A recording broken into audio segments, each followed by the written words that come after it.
بسم اللہ الرحمن الرحیم۔ السلام علیکم ناظرین، آپ اپنا پسندیدہ یوٹیوب چینل دیکھ رہے ہیں حقیقت پلس۔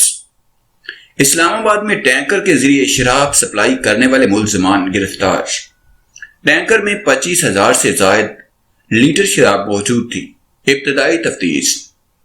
ویڈیو کی تفصیل میں جانے سے پہلے آپ تمام دوستوں سے گزارش ہے کہ یوٹیوب کے اس منفرد چینل حقیقت پلس کو سبسکرائب کر کے بیل کے نشان کو دبا دیں تاکہ ہماری ہر نئی آنے والی ویڈیو کا نوٹیفیکیشن آپ کو فری میں مل سکے۔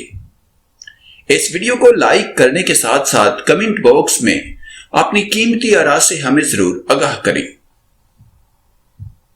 وفاقی دارالحکومت میں ٹینکر کے ذریعے شراب سپلائی کرنے والے ملزمان کو گرفتار کر لیا گیا۔ تفصیلات کے مطابق وفاقی دارالحکومت اسلام آباد میں پولیس نے شراب کی بڑی کھیپ اور ملزمان پکڑ لیے ہیں۔ ملزمان ٹینکر کے ذریعے شراب سپلائی کرتے تھے۔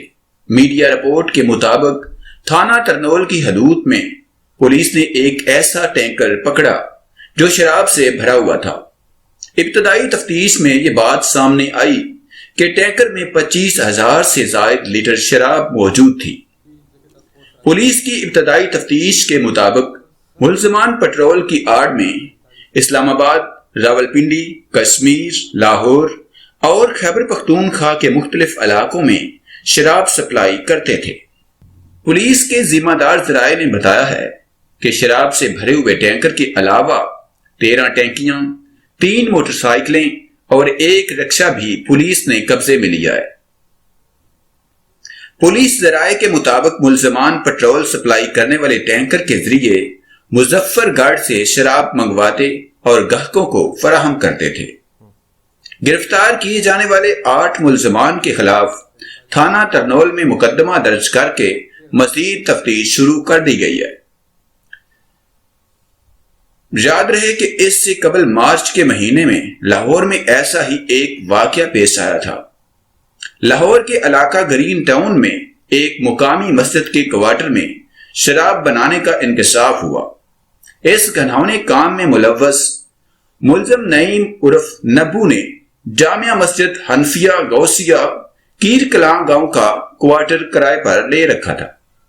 پولیس نے واقعے کا مقدمہ درج کر کے ملزمان کو گرفتار کر لیا تھا۔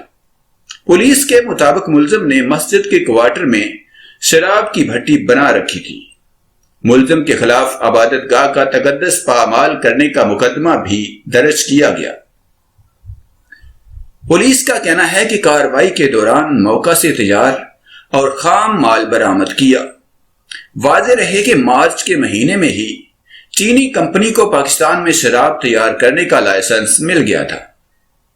چینی کمپنی ہب بلوچستان کے ایڈریس پر 30 اپریل 2020 کو رجسٹرڈ ہوئی تھی، لیکن وزیر مملکت برائے پارلیمانی امور علی محمد خان نے چینی کمپنی کو پاکستان میں شراب تیار کرنے کا لائسنس دینے کی مخالفت کی اور کہا کہ اسلامی ملک میں شراب بنانے کی اجازت نہیں ہونی چاہیے۔ کسی بھی مدنی ریاست کے طرز پر بنے ہوئے ملک میں شراب کی فیکٹری کی نہ کوئی گنجائش اور نہ ہی کوئی اس کی حمایت کر سکتا ہے۔